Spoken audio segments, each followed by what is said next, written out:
Hey guys and girls, King Lear here from Proceed to Checkpoint, and welcome back to another Final Fantasy XIV Tactics video. This time we're going to be covering turn 3 of the Alexander raid.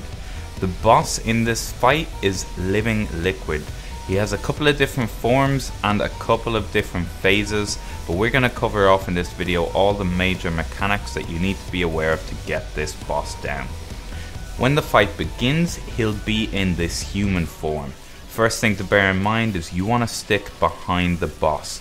Unless you're tanking him, do not go in front of him, as he does damage to the people in front of him and you'll be hit quite hard. The first mechanic to be aware of in this fight is Protean Wave. The boss will shoot waves in lines out from him in any particular angle. You need to avoid standing in this, as if you're hit by this wave, it will knock you into the electricity around the arena, and obviously landing in electricity is not a good thing. You're going to take a good chunk of damage here.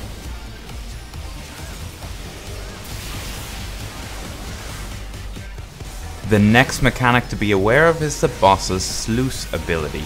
He will put an AoE marker, a blue marker, above the head of 4 players. Those 4 need to spread from the rest of the group to avoid inflicting damage on them. Once the 4 have spread and the damage on them has been activated, AoE damage circles will appear that the entire raid has to avoid. After this goes on for a while, the boss will transform into his hand phase. In this phase he has a nasty cleave. This can be split between the tanks. The DPS and healers should avoid standing in front of the boss once again. He should be tanked in the middle of the arena with the DPS at his back. This is because the first move he will cast is Wave. This will knock back the entire group. In order to avoid any of the group falling into the lightning, tank him in the middle and everyone stick as close to him as possible. After Wash Away has been cast, he can be moved to the edge of the arena, as he doesn't cast this move again. The next thing the hand boss will do is split in 2 pieces. When the 2 pieces are next to each other, they will gain a buff, so the off tank should take one of the hands and tank it away from the rest of the group. Everyone can then focus their damage on one of them, as eventually they will reform before they're killed. Now, this is very much a case of do as I do, not as I say, because when we began this phase in the recording, our first tank was dead, so it takes us a little while to split them up and get them organized. But fingers crossed, your 2 tanks will be alive and they can split up the hands and tank them away from each other during this phase nice and easily. Once the hand phase is over, the boss will enter his tornado phase. In this phase, the boss is unattackable. There will be a large tornado of water in the center of the room which you have to avoid, and there will be adds spawning from the tornado in the center of the room. The basic mechanic for this phase is to kill the adds before they reach electricity at the outside of the room. DPS is important here. You need to split yourselves up and get these adds down before they reach the outside of the room. During this phase, 2 players will be tethered together.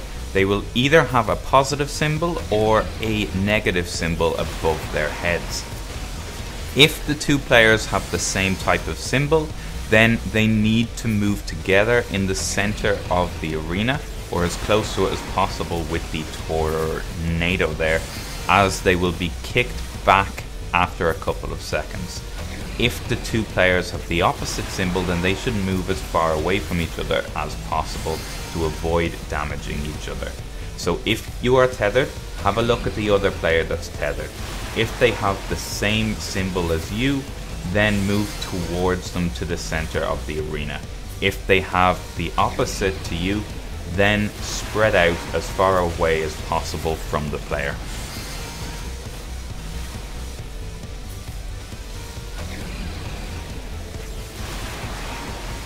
Also during this phase, a player will be marked with an orange line. This means that they're about to take a significant chunk of damage. This orange line can be passed from player to player. The idea here is to give it to one of the tanks so that they can soak up the damage. So pass this orange line to the tank by moving towards them if you're the player marked with it. The boss will cycle between the tornado, hand and human forms until he is down to a certain percentage of health, at which stage the final phase will begin. The final phase is a combination of all of the previous phases, so bear all of the mechanics you were dealing with earlier in mind, as you will need them for this phase. You will be marked with the symbols that you need to either spread or move together from. There will be AoEs and sluices to avoid. And in addition to this, while all of the mechanics from the previous phases are going on, there will be 3 AoE damage puddles on the arena that you need to avoid. So avoid them and deal with all the other mechanics that you've dealt with up to this point. Aside from the mechanics that you've already dealt with, the only other thing to bear in mind is that the boss's cleave during this phase does put on a debuff that the tanks need to be aware of. A tank can go up to 4 or 5 stacks of this before they start to take too much damage, so the tanks will need to bear this in mind and swap when appropriate. Aside from that, for everyone else, it's just dealing with the mechanics from the previous parts of the fight while avoiding the AoEs on the outside of the room. Once you get all this down, you should be able to get this boss down no problem and clear turn 3 of Alexander. Thanks for watching, guys. Hopefully this video has helped you out with the tactics and you're able to get turn 3 down and defeat the boss. Next up is turn 4. I will have a tactics video for that coming out as soon as I complete it. I haven't even attempted turn 4 yet, and I hear it's the toughest of them all, so as soon as I can, I'll get a video out for that. Don't forget to hit subscribe if you've enjoyed this, as there will be lots more Final Fantasy XIV content coming out in the future, and drop a like and a comment if the video has helped you to let me know. Thank you for all your support with these Final Fantasy XIV videos, guys, and I will see you next time on Proceed to Checkpoint. Bye bye.